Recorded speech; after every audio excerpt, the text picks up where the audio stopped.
बड़ी दुविधा होती है कि लेक्चर की शुरुआत किन शब्दों से की जाए।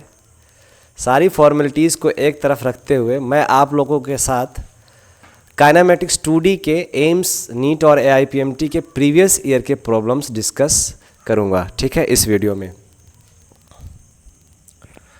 चलते हैं अपने प्रॉब्लम्स की तरफ।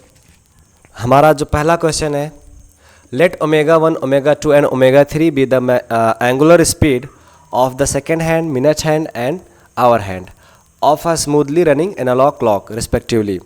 If x1, x2 and x3 are their respective angular distances in 1 minute, then the factor which remains constant.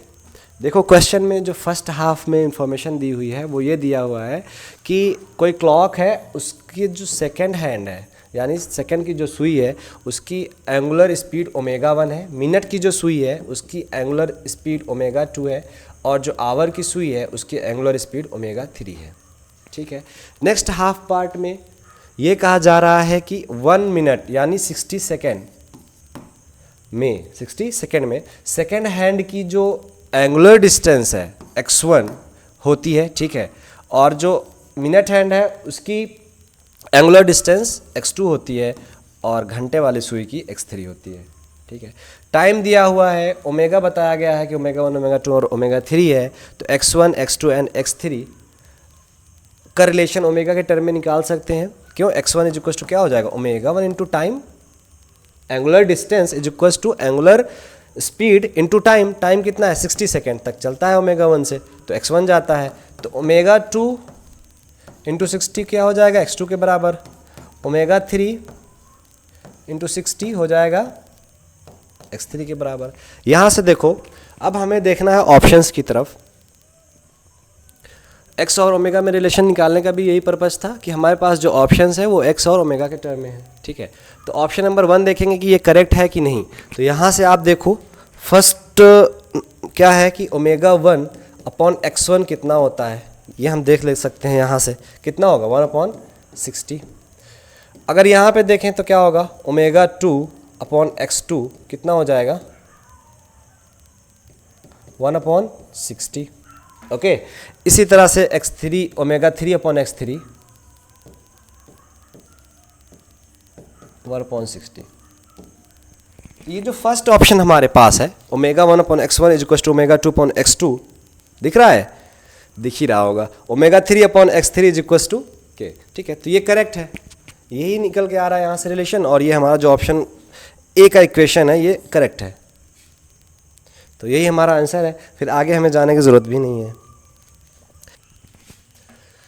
हमारा नेक्स्ट प्रॉब्लम है, a bob is whirled in a horizontal circle by means of a string at an initial speed of 10 rpm.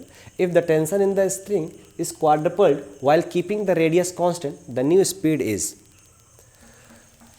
एक Bob को string से बांधकर horizontal circle में उसको घुमाया जा रहा है। ठीक है, तो जब सर्कल एक स्ट्रिंग में बंधा हुआ है तो स्ट्रिंग में कुछ टेंशन है, तो इनिशियल कंडीशन में जो उसके पास ओमेगा है वो कितना है, 10 rpm है। कितना है, 10 rpm, रेडियन पर मिनट। ठीक है,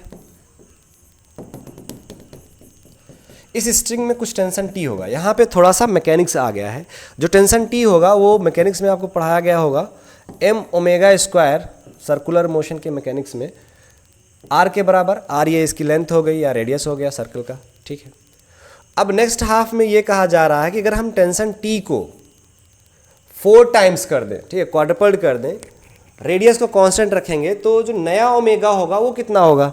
तो यहाँ से देखो जो t है वो प्रोपोर्शनल टू ω² है, m और r कांस्टेंट रखेंगे, तो जो नया ओमेगा होगा इसको अपॉन 4 टाइम्स करने पर जो नया ओमेगा होगा ω' वो 2 टाइम्स हो जाएगा। क्या हो जाएगा, 2 टाइम्स, क्योंकि t प्रोपोर्शनल टू ω² है, तो जो नया ओमेगा होगा वो 20 rpm हो जाएगा। क्या हो जाएगा, 20 rpm। तो हमारा जो ऑप्शन है, ऑप्शन नंबर ए करेक्ट है।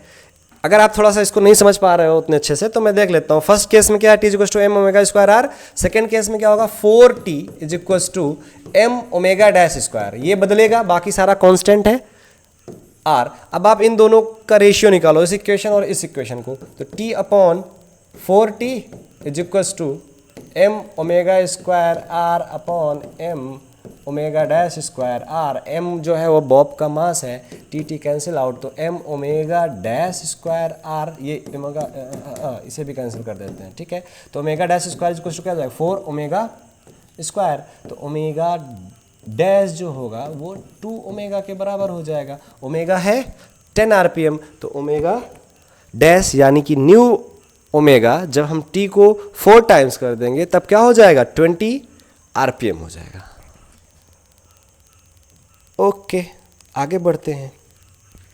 A ball is projected from point A with velocity 20 meter per second at an angle 60 degree to the horizontal direction. At the highest point B of the path as shown in the figure, the velocity v meter per second of the ball is. देखो कहा जा रहा है, देखो figure भी दिया हुआ है, कहा जा रहा है ए पॉइंट से एक बॉल को प्रोजेक्ट किया जा रहा है हॉरिजॉन्टल से 60 डिग्री एंगल पर और इसकी वेलोसिटी दी जा रही है 20 मीटर पर सेकेंड। तो बी पॉइंट पर इसकी वेलोसिटी कितनी होगी?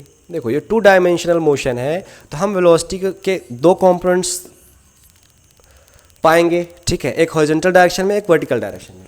यहाँ पे हमें वर्टिकल डायरेक्शन से कुछ लेना देना नहीं होगा, क्यों? क्योंकि हॉरिजॉन्टल डायरेक्शन में यहाँ पे जो वेलोसिटी होगी वो हॉरिजॉन्टल डायरेक्शन में होगी और हॉरिजॉन्टल डायरेक्शन की इनिशियल कंडीशन दिया हुआ है, वो कितनी होगी वेलोसिटी 20 इंटू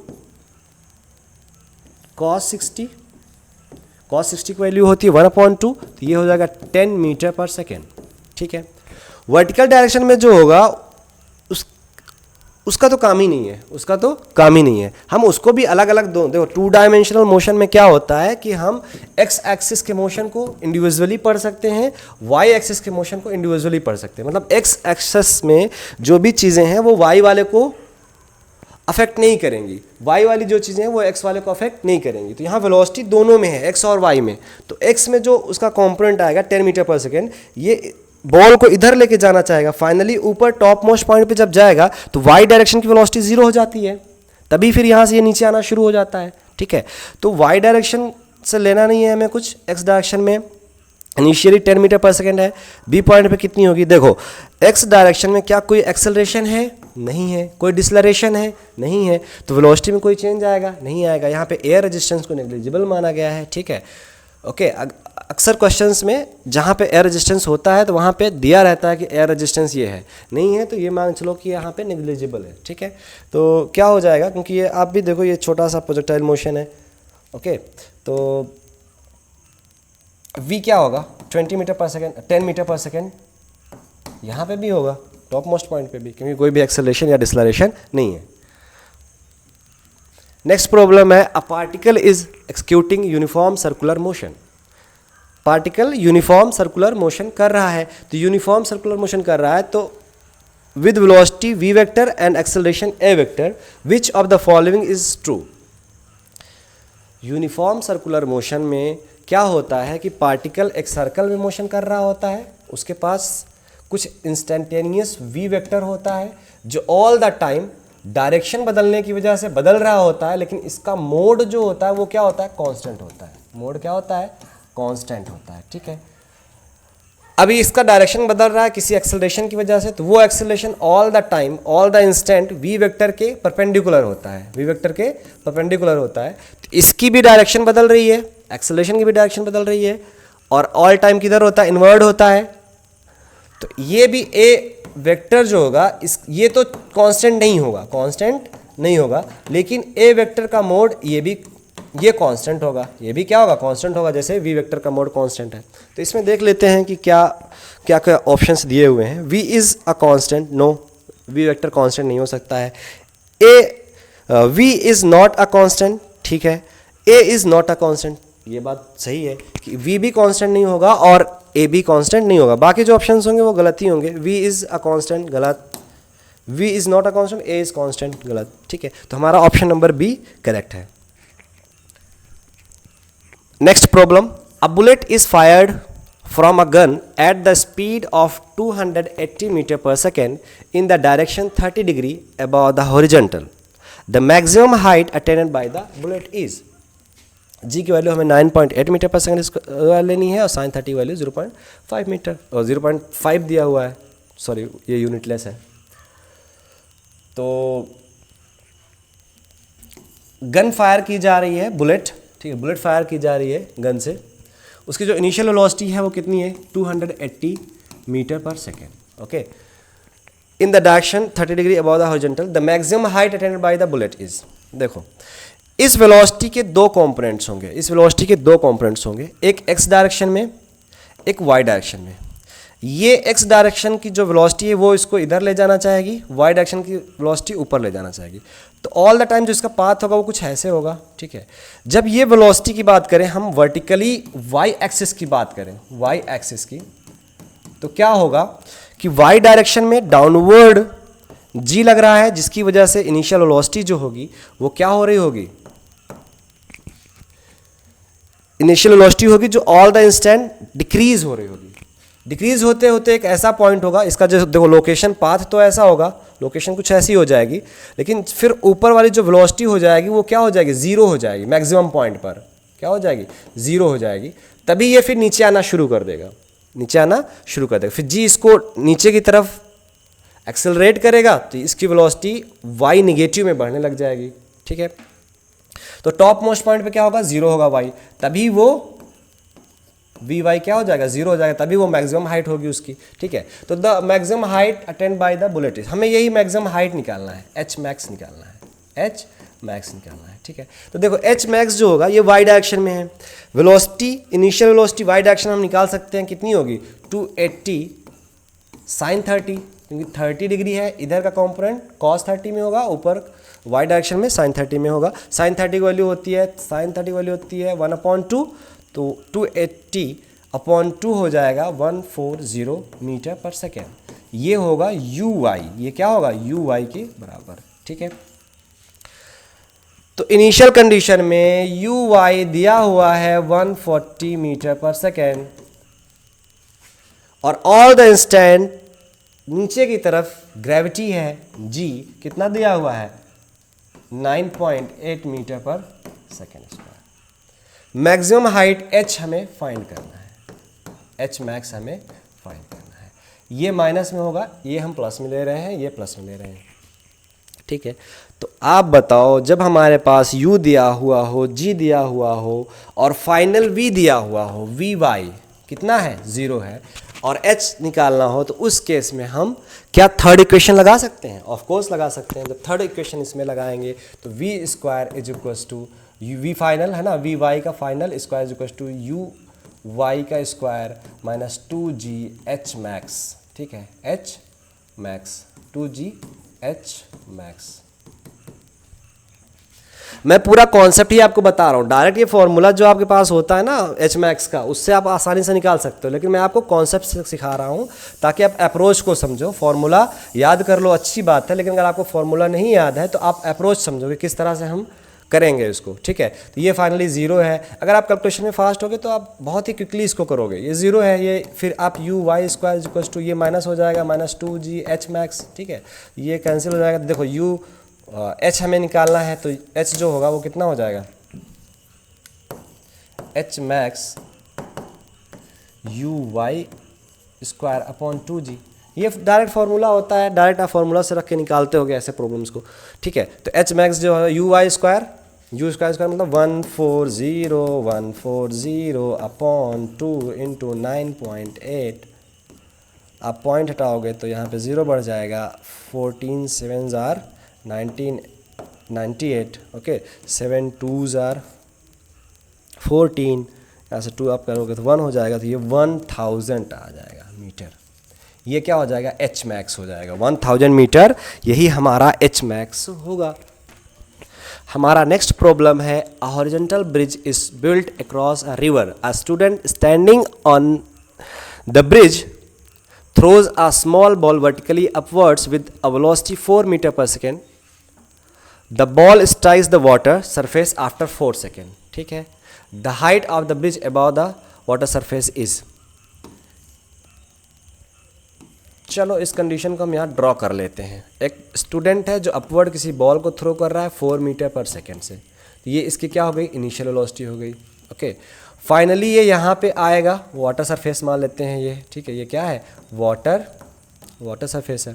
फाइनली ये यहाँ आएगा, टाइम कितना लगेगा 4 सेकेंड लगेगा। और यहाँ से आने में डिस्प्लेसमेंट कितना करेगा, ये डिस्प्लेसमेंट, इसको हम मान लेते हैं माइनस एच। यहाँ से अगर एच हाइट है तो यहाँ से ये कितनी है, माइनस एच हाइट है। ओके, तो इनिशियली यू दिया हुआ है, एच हमें फाइंड करना है, टी दिया हुआ है और डाउनवर्ड डायरेक्शन में एक्सेलरेशन लग रहा है माइनस जी। तो हम इसको सेकंड इक्वेशन लगा के बहुत आसानी से सॉल्व कर सकते हैं। Minus H is equals to U T, U है 4, टी है 4, माइनस हाफ जी, जी है 10, जी हमें कितना लेना है, 10 लेना है। ओके, 10 इंटू टी स्क्वायर मतलब 4 का स्क्वायर हो जाएगा 16, 4 का स्क्वायर 16। तो minus H is equals to 16 minus 5 into 80 हो जाएगा। ये क्या हो जाएगा, 5 इंटू 16 हो जाएगा 80। यहाँ से आ जाए minus 64, minus H is equals to minus 64, H की वैल्यू होगी 64 मीटर। ओके, बढ़ते हैं नेक्स्ट प्रॉब्लम की तरफ। नेक्स्ट प्रॉब्लम की तरफ बढ़ते हैं। क्या होता है कि a cricket ball is thrown by a player at a speed 20 meter per second in a direction 30 degree above the horizontal। ठीक है, above the horizontal डायरेक्शन से 30 डिग्री पर एक बॉल थ्रो की जा रही है 20 मीटर पर सेकेंड की स्पीड से, 20 मीटर पर सेकेंड की स्पीड से in a direction 30 degree above the horizontal. The maximum height attained by the ball during its motion. देखो हमने क्या देखा था, एच मैक्सिमम के लिए जो प्रीवियस प्रॉब्लम में देखा था वो क्या था, यू वाई का स्क्वायर अपॉन 2g। अब यू वाई कितना होगा, यहाँ से हम देख सकते हैं 20 है, ये कॉस 20 कॉस 30 होगा, इधर 20 साइन 30 होगा। 20 साइन 30 की वैल्यू 1/2 होती है, ये हो गया 10 मीटर पर सेकेंड। तो एच मैक्सिमम होगा 10 का स्क्वायर यानी 100/2, जी की वैल्यू कितनी लेनी है, 10 मीटर पर सेकेंड। तो ये हो गया 5 मीटर, एच मैक्सिमम कितना हो गया 5 meter, means option number B correct है। नेक्स्ट प्रॉब्लम है, a ball is projected with a velocity 10 meter per second at an angle of 60 degree with the vertical direction। ठीक है, अब यहाँ पे वर्टिकल डायरेक्शन में 60 डिग्री पर बॉल थ्रो किया जा रहा है, मतलब ये एंगल दिया हुआ है वर्टिकल डायरेक्शन से 60 डिग्री पे 10 मीटर पर सेकेंड की स्पीड से। ठीक है, at an angle 60 degree with the vertical direction, its speed at the highest point of its trajectory will B.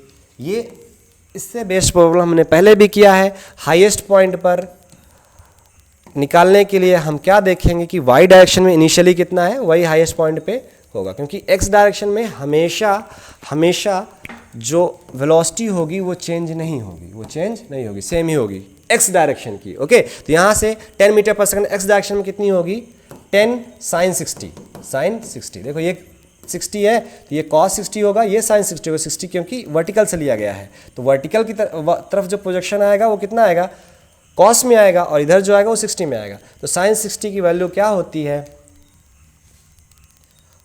10√3/2, √3/2, 5√3 कितना होगा, 5√3 मीटर पर सेकेंड। ये वेलोसिटी इनिशियल होगी, यही यहाँ पे हाईएस्ट पॉइंट पे भी होगी, यही किसी भी पॉइंट पे होगी जब तक बॉडी टकरा नहीं जाती। टकराने के बाद फिर चेंज होने लग जाएगी क्योंकि यहाँ पे फ्रिक्शन है। इधर कहीं पे भी कोई भी डिसलरेशन एक्सेलरेशन नहीं है एक्स डायरेक्शन में, इस वजह से जो वेलोसिटी होगी वो 5√3 मीटर पर सेकेंड होगी। हमारा अगला सवाल है, if the magnitude of the sum of two vectors is equal to the magnitude of differences of the two vectors, the angle between these vectors is. सवाल में है कि दो वेक्टर्स, मान लीजिए ए वेक्टर और बी वेक्टर के sum का जो मोड है, जो मैग्नीट्यूड है, वो इक्वल है a vector minus B vector के डिफरेंस के मोड के। तो देखो समेशन का मैग्नीट्यूड निकालने का फॉर्मूला क्या होता है, ए वेक्टर और बी वेक्टर का, a vector plus b vector plus 2ab, जो इन दोनों के बीच का एंगल होता है उसका कॉस। ठीक है, इज इक्वल्स टू सब्ट्रैक्शन निकालने का क्या फॉर्मूला होता है, a square plus B square minus 2ab cos theta. Cos theta, यहाँ पे थीटा जो है वो ए और बी के बीच का एंगल है, ठीक है। तो वही चीज़ कहा जा रहा है कि किस थीटा पे दोनों की वैल्यू बराबर होगी। तो हमने क्या किया, दोनों की वैल्यू बराबर करेंगे, यहाँ से थीटा की वैल्यू निकालेंगे तो हमें पता चल जाएगा। यहाँ से देखिए दो बोथ साइड स्क्वायरिंग करने पे क्या हो जाएगा, a square plus B square plus 2ab cos theta बराबर होगा a square plus B square minus 2ab cos theta के। यहाँ से ये सब ख़त्म हो जाएगा तो 2ab कॉस थीटा बराबर होगा माइनस 2ab कॉस थीटा के। ये इधर आएगा तो हो जाएगा 4ab cos theta is equal to 0, cos theta is equal to 0। यहाँ से थीटा की वैल्यू आएगी 90 डिग्री। कितना हो जाएगा, 90 डिग्री। या अगर आप वैसे देखते तो किसी एंगल पे 90 डिग्री पे ही तो सेम, चलो उसको ज़्यादा दिमाग नहीं लगाते हैं, theta is equal to 90 degree.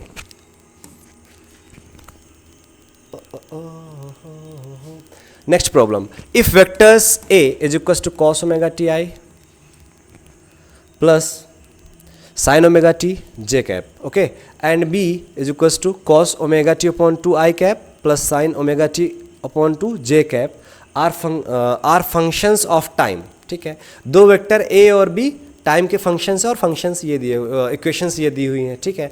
Then the value of t at which they are orthogonal to each other, means ये वेक्टर a और वेक्टर b परपेंडिकुलर कब होंगे उस टाइम t को बताना है। किस टाइम t पर ये दोनों क्या होंगे, perpendicular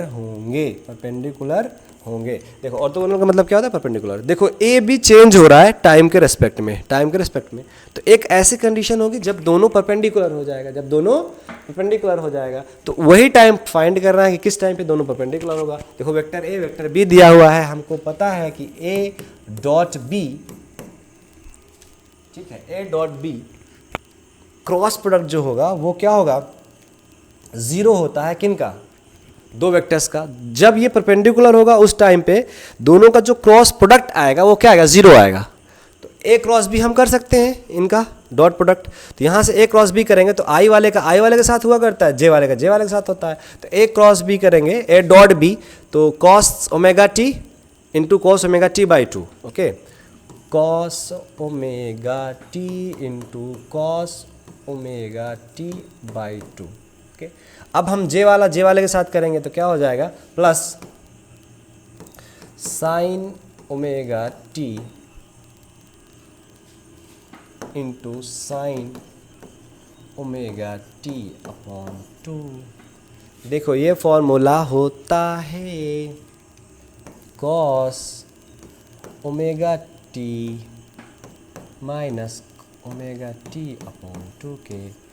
cos A plus B का कॉस ए माइनस बी का फॉर्मूला होता है cos A cos B plus sign A sine B. तो यहाँ ए बी की जगह पे ओमेगा टी है और ए की जगह पे ओमेगा टी और ओमेगा टी अपॉन 2 है बी की जगह पे। तो क्या होगा, कॉस ओमेगा टी अपॉन 2 होगा, ये 0 के बराबर होगा। यहाँ से देखो ओमेगा टी की जो वैल्यू होगी, ओमेगा टी बाई 2 की जो वैल्यू होगी वो किसके बराबर हो जाएगी, कॉस थीटा 0 कब होता है, कॉस थीटा 0 होता है 90 डिग्री पर। कब होता है, 90 डिग्री पर। 90 डिग्री का मतलब होता है पाई बाई 2। तो ओमेगा जो हो जाएगा वो हो जाएगा पाई बाई टी। टी जो होगा, हमें टी फाइंड करना है, तो pi by omega, pi by omega हमारा जो ऑप्शन है ऑप्शन नंबर सी सही है। वहाँ से देखो आप 2 कैंसिल, तो हमारा जो टाइम होगा वो पाई बाई ओमेगा होगा। इस टाइम पीरियड पर ए वेक्टर बी वेक्टर के परपेंडिकुलर होगा। Okay, next problem, 6 vectors A to F have the magnitudes and directions indicated in the figure. Which of the following statements is true? 6 vectors हैं, 6 vectors हैं A, B, C, D, E, F। तो कह रहा है इन 4 options में कौन सा option सही होगा। चलो देख लेते हैं। A plus B is equal to F, A plus B is equal to F. F की डायरेक्शन इधर है, तो ये कभी पॉसिबल ही नहीं हो सकता अगर आप इसके टेल से मिलाओगे, ठीक है। और उसके हेड को ऐसे आप करोगे, ये ए वेक्टर मानोगे, तो ए प्लस बी क्या कभी इस डायरेक्शन में आएगा? पॉसिबल ही नहीं है। तो ऑप्शन नंबर 1 गलत है। Option number 2, option number B जो होगा तो उसको देख लेते हैं, डी प्लस सी। सी को आप यहाँ पे लाओ, इसके टेल को टेल से मिलाओ, ठीक है, तो क्या हो जाएगा? ताल से ताल मिला। इसका जो वेक्टर आएगा वो उसका कुछ डायरेक्शन ऐसे होगा, तो ये भी गलत हो जाएगा। सी नंबर पे देखो, D plus E, D plus E, wedge D, D is here and E is here. तो आप डी प्लस ई करोगे तो इसका जो रिजल्टेंट आएगा उसका डायरेक्शन कुछ ऐसे होगा। तो ये वाला क्या है? करेक्ट है, ये वाला करेक्ट है। इसको भी देख ही लो क्या करना है, देख कर। बी प्लस ई, ई इधर है तो इसका जो आएगा कुछ इधर आएगा। तो हमारा ऑप्शन नंबर सी ही पॉसिबल है, ऑप्शन नंबर सी ही करेक्ट आंसर है, ठीक है, वो तीनों पॉसिबल नहीं है। देखो चाहे जो भी एग्ज़ाम हो, अक्सर क्या होता है, हमें ऑप्शंस से क्वेश्चन का अप्रोच समझना होता है। मीन्स हमें ऑप्शंस देखेंगे फिर हमें अप्रोच समझ में आ जाएगा कि क्वेश्चन हम किस तरह से सॉल्व करें। नेक्स्ट प्रॉब्लम है, a and b are two vectors and theta is angle between them. If A cross B is equal to √3 A dot B, then the value of theta is. देखो a cross B का mod, ए cross B का mod, a b का mod जो होगा वो क्या होगा? A b sine theta, A b sine theta ही क्या होगा? ए क्रॉस बी का mod, okay, is equals to √3 A dot B. A dot B कितना होता है? A B cos theta, A B cos theta. ये तीनों इक्वल कब होंगे? ये दोनों इक्वल कब होंगे? जब tan थीटा की वैल्यू √3 के बराबर होगी, या थीटा की वैल्यू कितनी होगी? 60 डिग्री। कितनी होगी? 60 डिग्री। √3 tan 60 की वैल्यू होती है। नेक्स्ट प्रॉब्लम है, if a vector 2i + 3j cap plus 8k cap is perpendicular to the vector 4j cap minus 4i cap plus alpha k cap, then the value of alpha is। देखो जब दो vectors हों और ये term आ जाए कि वो दोनों एक दूसरे के परपेंडिकुलर है, ऐसा केस आ जाता है, आ जाए तो तुरंत हमारे माइंड में, क्विकली हमारे माइंड में आना चाहिए कि A dot, A vector B vector का जो डॉट होगा, डॉट प्रोडक्ट, वो क्या होगा? ए वेक्टर बी वेक्टर का डॉट प्रोडक्ट 0 हो जाएगा। क्या हो जाएगा? 0 हो जाएगा।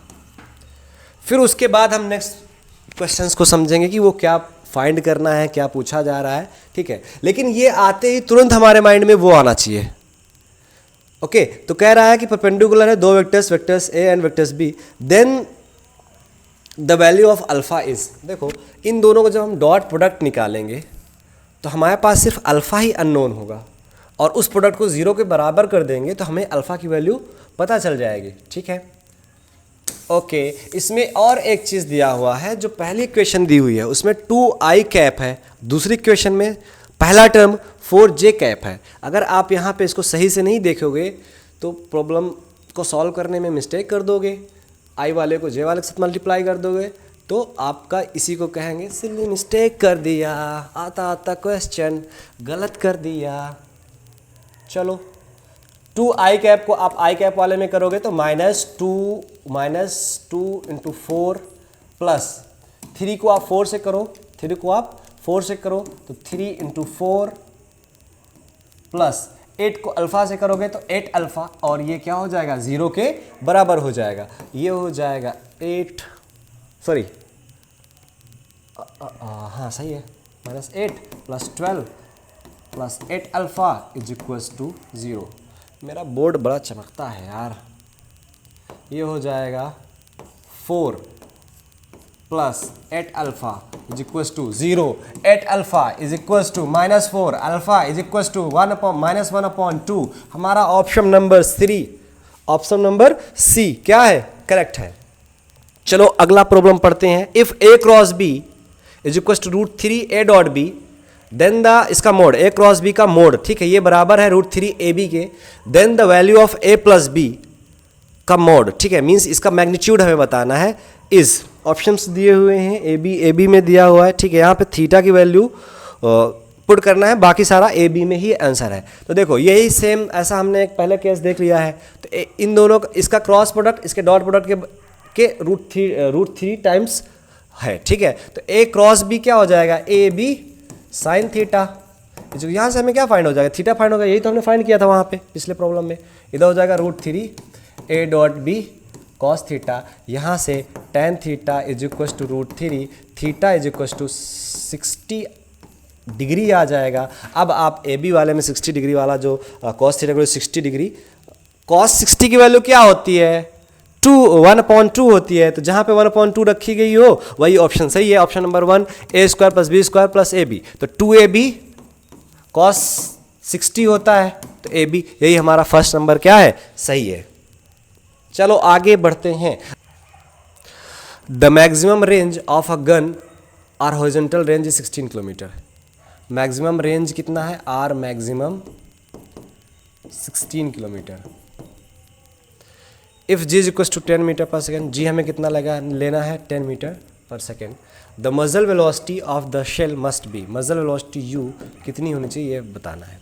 ये एक टर्म दिया गया है कि मैक्सिमम रेंज, तो इस टर्म से क्या आया कि मैक्सिमम रेंज कब होता है, at theta is equal to 45 degree. ये आपने जब प्रोजेक्टाइल मोशन पढ़ा होगा उस टाइम पे केस आया होगा कि 45 डिग्री पर रेंज क्या होती है, मैक्सिमम होती है, ठीक है। ये उस केस में आया था। और रेंज का फॉर्मूला भी वहाँ पे निकल कर आया होगा, क्या निकल कर आया होगा, 2u square sine theta into cos theta upon g. यही फॉर्मूला निकल कर आया था। ये निकाला था आपने कैसे, पूरा टाइम ऑफ फ्लाइट निकाला होगा, ठीक है। ये पूरे मोशन का टाइम ऑफ फ्लाइट निकाला होगा और उसको आपने ux से मल्टीप्लाई कर दिया होगा, फिर यही क्या था, रेंज था। वो रेंज ये आया, ओके, वो रेंज का फॉर्मूला ये आया था। यहाँ पे आप 45 डिग्री को जब 45 डिग्री आप रखोगे साइन थीटा और कॉस थीटा में, क्योंकि कंडीशन क्या दिया हुआ है, आर मैक्सिमम की वैल्यू, ठीक है। तो आर मैक्सिमम की वैल्यू 16 किलोमीटर है, तो आप रखोगे meter is equal to 2 into U square. हमें यू ही फाइंड करना है, क्या फाइंड करना है, यू फाइंड करना है। साइन थीटा, साइन 45 डिग्री की वैल्यू कितना होता है, 1/√2 इंटू कॉस 45 की वैल्यू, उसका भी वैल्यू होगा 1/√2 अपॉन जी। देखो √2 ये फिर 2 को कैंसिल आउट कर देगा। U square upon G is equal to 16 into 10 to the power 3। 10 की वैल्यू, जी की वैल्यू 10 रखेंगे, ये इधर आएगा, तो 16 into 10 to the power 4 is equal to U square. तो यू की वैल्यू कितनी हो जाएगी, 400 metre per second, 400 metre per second. जो हमारा ऑप्शन नंबर 2 है वो क्या है, सही है, ठीक है। ये कॉन्सेप्ट्स आपने पढ़े होंगे, कभी फिर मैं बनाऊंगा कॉन्सेप्ट से भी प्रॉब्लम, ठीक है। पहले PYQs देख लेते हैं। आप PYQ पढ़ने ही आए हो क्योंकि आपने पहले से कॉन्सेप्ट पढ़ रखा है, ठीक है। नेक्स्ट प्रॉब्लम है, a ball whose kinetic energy is E। एक बॉल है जिसकी काइनेटिक एनर्जी क्या है, E है, is thrown at an angle 45 degree with the horizontal. Its kinetic energy at the highest point of its flight will be. कोई particle है वो 45 degree से प्रोजेक्ट किया जा रहा है, 45 डिग्री से प्रोजेक्ट किया जा रहा है, और इनिशियली इसकी जो एनर्जी थी वो E थी, कितनी थी, E थी। फाइनली जब ये हाईएस्ट पॉइंट पर होगा, कहाँ पे होगा, हाईएस्ट पॉइंट पर होगा, तब उसकी एनर्जी कितनी होगी। जब हाईएस्ट पॉइंट पे होगा उसकी वेलोसिटी कितनी होगी, यहाँ पे इनिशियल वेलोसिटी कितनी है, एनर्जी होगी, काइनेटिक एनर्जी हाफ mv² होती है। तो इनिशियली जो उसकी वेलोसिटी है वो मान के चलें कि v थी, तो इधर क्या है, v cos 45 degree means v/√2, यही है इस डायरेक्शन में। यहाँ पे देखो y डायरेक्शन की तो स्पीड 0 हो जाएगी, वेलोसिटी 0 हो जाएगी। यहाँ पे सिर्फ और सिर्फ इस डायरेक्शन में वेलोसिटी बचेगी, वो वेलोसिटी होगी v/√2। तो यहाँ की जो काइनेटिक एनर्जी होगी E, वो कितनी हो जाएगी, E डैश, वो होगी हाफ mv² यानी v²/2। ये पूरी E है, ये पूरी कितनी है, E है, तो E/2 हो जाएगी नई वेलोसिटी, नई एनर्जी। मीन्स इस पर जो एनर्जी होगी E/2, यानी एनर्जी आधी बचेगी। A body is projected such as an angle that the horizontal range is 3 times the greatest height, the angle of the projection is. एक बॉडी इस तरह से प्रोजेक्ट की जा रही है कि जो उसका हॉरिजॉन्टल रेंज है वो 3 टाइम्स है एच मैक्स के, तब थीटा की वैल्यू फाइंड करनी है. ओके, तो आपने जब प्रोजेक्टाइल मोशन का कॉन्सेप्ट पढ़ा होगा वहां पे आर की वैल्यू फाइंड करने के लिए डायरेक्ट फार्मूला निकल कर आया था. आर की वैल्यू फाइंड करने के लिए डायरेक्ट फार्मूला निकल कर आया था. वो क्या था? 2u² sine theta into cos theta upon g. ठीक है, अभी मैंने पहले के प्रॉब्लम्स में भी इसके बारे में बात की थी. ओके, कैसे निकालना है तो वो भी बताया था. 3h मैक्सिमम, h मैक्सिमम का फॉर्मूला आपने निकाला था u² sign square theta upon 2g. ये दोनों, ये क्या है? ये इक्वल है 3 टाइम्स, इसके 3 टाइम्स के बराबर आर है. h मैक्सिमम के 3 टाइम्स के बराबर आर है. तो यहाँ से हम बहुत ही आसानी के साथ थीटा की वैल्यू फाइंड कर सकते हैं. 4/3 sine theta into cos theta is equals to sine square theta. अब देखो भाई साहब, साइन थीटा ये कैंसिल होगा, ये cos theta is equal to sine 4/3 cos theta is equal to sine theta. यहाँ से देखो 4/3 is equal to sine theta upon cos theta. ये होगा टेन थीटा के बराबर 4/3. अब ये जो थीटा है वो कितना होगा? 53 डिग्री, क्योंकि tan 53 की वैल्यू ही होती है 4/3. तो 53 डिग्री जो है हमारा ऑप्शन नंबर 4 है.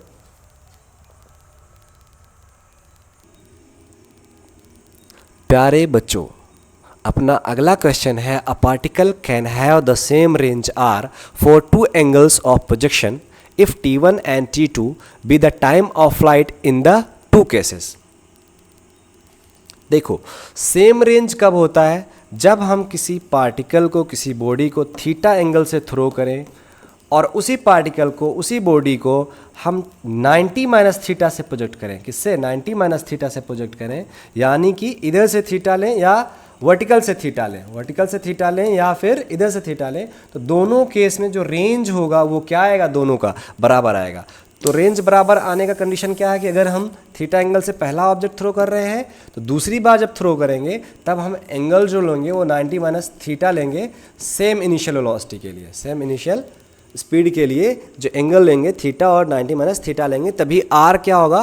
कांस्टेंट होगा. ठीक है, रेंज जो होगा वो सेम होगा, कांस्टेंट नहीं, सेम होगा. ठीक है, तो T1 एंड T2 का जो रिलेशन है वो आर में के टर्म में है. तो T1 इंटू T2 हमें फाइंड करना होगा, तभी हमें रिलेशन T1 इंटू T2 का आर के टर्म में पता चल पाएगा. ठीक है, तो T1 जो होगा वो time of flight in case first 2u sine theta upon g, यही होता है टाइम ऑफ फ्लाइट. आपने प्रोजेक्टाइल मोशन के कॉन्सेप्ट में ये चीज़ सीख रखा होगा. ठीक है, T2 जो होगा वो क्या होगा?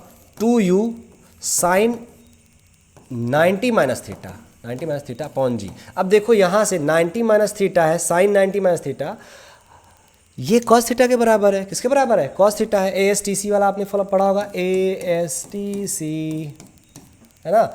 इस कोऑर्डिनेट में आएगा, इस में आने की वजह से ये साइन कॉस में तो चेंज हो जाएगा, लेकिन 90 है ना यहाँ पे, 90 माइनस थीटा, तो साइन कॉस में तो चेंज हो जाएगा, बट इसका जो साइन है प्लस माइनस वाला वो चेंज नहीं होगा. ठीक है,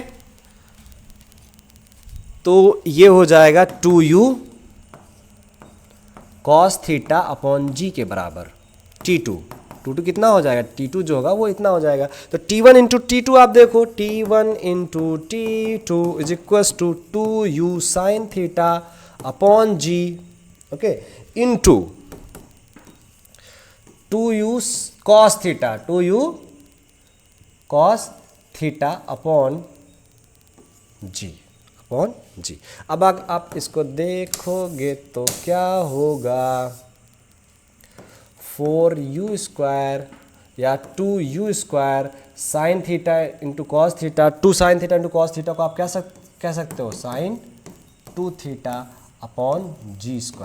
यहाँ से आप T1 इंटू T2 जो होगा वो निकल कर आएगा 2 u square sine two theta upon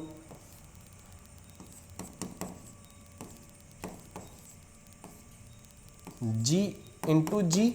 और ये क्या होता है, ये रेंज है, कौन से केस में, फर्स्ट वाले केस में। आर रेंज, दोनों केस में रेंज सेम ही होना है, तो यहाँ पे T1 into T2 is equals to 1 upon G. R G ये क्या है, कांस्टेंट होगा, तो जो T1 इंटू T2 होगा वो प्रोपोर्शनल टू आर के होगा, प्रोपोर्शनल टू आर के होगा। ठीक है, तो हमारा option number 2 is correct option.